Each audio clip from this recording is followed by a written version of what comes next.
Nagpapatuloy ang PTV News, operasyon ng LRT Line 1 na may biyaheng Roosevelt, Baclaran i-extend hanggang 10:30 p.m.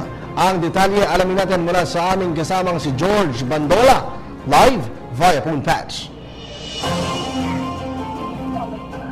Permanente nang i-extend ang operasyon ng Light Rail Transit Line 1 o ang Baclaran to Roosevelt Line matapos ang isinagawang isang linggong dry run at survey sa mga pasaherong regular na sumasakay dito.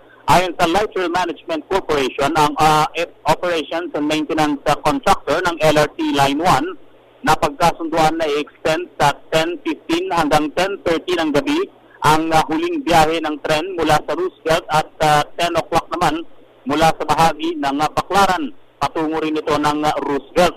Ang ayon dito kay Engineer Rod Bolario, ang Operations Director ng LRMC, dahil ito sa majority na mga sumailalim sa survey ay pumayag na dapat na i-extend upang mabigyang pagkakataon din ang mga estudyante, ang mga call center agents at ilan pang mga nagtatrabaho ng medyo pahapon na hanggang gabi na mabigyan sila ng pagkakataong sumakay din ng LRT at hindi rin magkaroon ng pagsisiksikan sa mga regular operating hours ito nitong mga nakalipas na araw.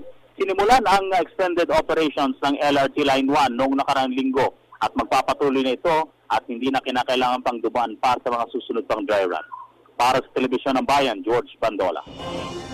Maraming salamat sa iyo, George. Ako po si Cathy San Gabriel. Subscribe na sa PTV YouTube channel. I-click lang po ang subscribe button.